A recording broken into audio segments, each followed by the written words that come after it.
इस देश की जनता बेवकूफ है, पागल है। वो जानबूझ के गैस की लाइनों में खड़ी है, 7-7, 8-8 हजार रुपए का सिलेंडर खरीद रही है। प्रधानमंत्री ने सदन में खुद कहा कि कोरोना जैसे हालात इस देश में आने वाले हैं। इस संबंध में जो पार्टी का निर्णय था वो राज्यसभा सचिवालय को अवगत करा दिया गया है। जैन साथियों, राघव का एक वीडियो आया है।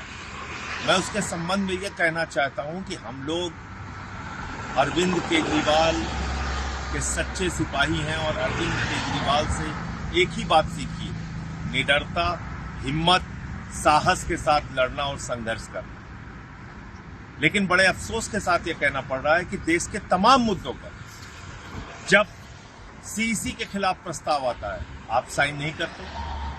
पश्चिम बंगाल में लोगों के वोट के अधिकार छीने जा रहे हैं। दिल्ली में हम लोगों ने देखा किस तरीके से चुनाव आयोग का दुरुपयोग हुआ।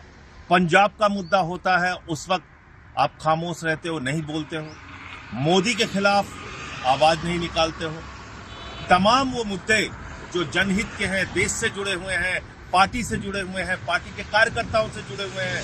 गुजरात में पार्टी के कार्यकर्ताओं को पीटा जाता है, मारा जाता है, उस पर नहीं बोलते। पंजाब के तमाम अधिकारों को छीनने का काम केंद्र सरकार और मोदी सरकार करती है, उस पर नहीं बोलते। तो ये बहुत सारे मुद्दों पर वॉकआउट करने का मामला आता है, उस समय वॉकआउट नहीं करते। तो ये तमाम चीजें हैं जिसका जवाब देश आपसे चाहता है, लोग आपसे चाहते हैं। देखिए, ये जो वैकल्पिक मीडिया है, इसकी ताकत प्रधानमंत्री नरेंद्र मोदी अब समझने लगे हैं। उनको ये लग रहा है कि भाई गोदी मीडिया को जितना हमने कंट्रोल किया उससे काम नहीं चल रहा है और खबरें तो अब लोगों तक पहुंच रही हैं। और उसका माध्यम है यूट्यूब चैनल्स, उसका माध्यम है फेसबुक, उसका माध्यम है तमाम वो वेबसाइट्स, न्यूज वेबसाइट्स जिनके जरिए लोगों तक सच्चाई पहुंचाई जा रही है। रील्स बना बना के, वीडियो बना के, मौके पे जाके ग्राउंड रिपोर्टिंग करके, तो उस पर भी ये रोक लगाने की कोशिश है। जिस तरह से कई चैनलों पे पिछले दिनों कार्रवाई हुई या इन्फ्लुएंसर्स पे कार्रवाई हुई, मैंने ये मुद्दा पार्लियामेंट में भी उठाया था और ऐसी किसी भी कोशिश के खिलाफ आम आदमी पार्टी और हम लोग लड़ेंगे। राघव चड्ढा जी के बारे में क्या कहेंगे? आम आदमी पार्टी ने उनको नेता से हटाया। अब उसकी उसके संबंध में जो पार्टी का निर्णय था वो राज्यसभा सचिवालय को अवगत करा दिया गया है। सर, देश के ताजा हालात पर क्या कहना? सरकार कह रही है सब कुछ ठीक है, लेकिन लोग पलायन करें दिल्ली से। नहीं, लोग जानबूझ के गैस की लाइन में खड़े हैं घंटों घंटे, और प्रॉब्लम तो कोई है नहीं। पेट्रोल पंप पे जबरदस्ती जाके हल्ला कर रहे हैं लोग। इसका मतलब सबको या तो मिर्गी का दौरा पड़ रहा है या पागलपन का दौरा पड़ रहा है। इस देश की जनता बेवकूफ है, पागल है। वो जानबूझ के गैस की लाइनों में खड़ी है, 7-7, 8-8 हजार रुपए का सिलेंडर खरीद रही है। तो यही हो सकता है, और तो मुझे कुछ नहीं लगा। कल मोदी जी ने कहा कि राहुल गांधी विपक्ष पार्टियां केवल जनता को पैनिक कर रही है, ऐसे कोई हालात है नहीं। किसने पैनिक किया? कौन बोला? प्रधानमंत्री ने सदन में खुद कहा कि कोरोना जैसे हालात इस देश में आने वाले हैं। कोरोना में क्या हुआ था? लाखों लोगों ने अपनी जान गंवाई थी। तो ये तो प्रधानमंत्री कह रहे हैं ना कि लाखों लोग इस देश में जान गंवाने वाले हैं, ऐसे हालात पैदा होंगे कोरोना जैसे। तो डराने का काम तो प्रधानमंत्री, जिस दिन प्रधानमंत्री ने स्पीच दी उनके खुद के गृह राज्य में गुजरात में, आप देखिए लंबी लंबी लाइनें सूरत में, अहमदाबाद में पेट्रोल पंप्स के ऊपर लग गई। तो ये खाली विपक्ष को हर चीज पे आरोपित करना ठीक नहीं। और दूसरी बात तो ये समस्या तो प्रधानमंत्री जी ने खुद से बुलाई है ना।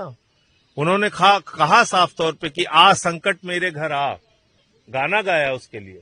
हार्मोज समुद्री मार्ग जो है, ये प्रधानमंत्री को पता था कि वहां से 60% कच्चा तेल और 50% हिंदुस्तान के जरूरतों की गैस आती थी।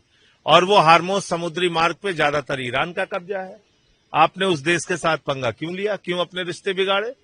आपकी तो परंपरागत दोस्ती थी। खुद प्रधानमंत्री ने कहा था कि ईरान के साथ उनके रिश्ते इतिहास से भी पुराने हैं, भारत और ईरान की दोस्ती।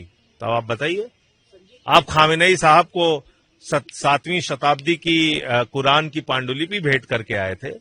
उनकी हत्या पे कुछ नहीं बोले, 160 बच्चियों की हत्या पे कुछ नहीं बोले, 100 सैनिक, करीब उनके 9 सैनिक मार दिए गए, उस पे कुछ नहीं बोले, जो आपके आमंत्रण पे, आपके बुलाने पे आए थे। तो इसको क्या कहेंगे आप? शर्मा कांग्रेस के नेता हैं, उन्होंने जो वेस्ट एशिया में क्राइसिस चल रहा है उसमें सरकार की कूटनीतिक हैंडलिंग की तारीफ की है, सराहना की है। अब आनंद शर्मा जी ने क्या टिप्पणी की है मैंने सुना नहीं है, लेकिन सराहना किस बात की कर रहे हैं मुझे नहीं मालूम। अभी तक कुल 4 जहाज वहां से निकल पाए हैं आपके। रूस और चीन के जहाज निर्बाध रूप से उनके जरूरतों के तेल और गैस लेके जा रहे हैं। उनके जहाजों को नहीं रोका जा रहा है, कुछ यहां तक कि बांग्लादेश के जहाजों को नहीं रोका जा रहा है। और आपके जहाज अभी भी एक एक दो दो करके निकल पा रहे हैं। यहां लड्डू बांट रहे थे बीजेपी वाले कि मोदी जी ने देखिए तुरंत ईरान के राष्ट्रपति से बातचीत की, सारी समस्या का समाधान हो गया।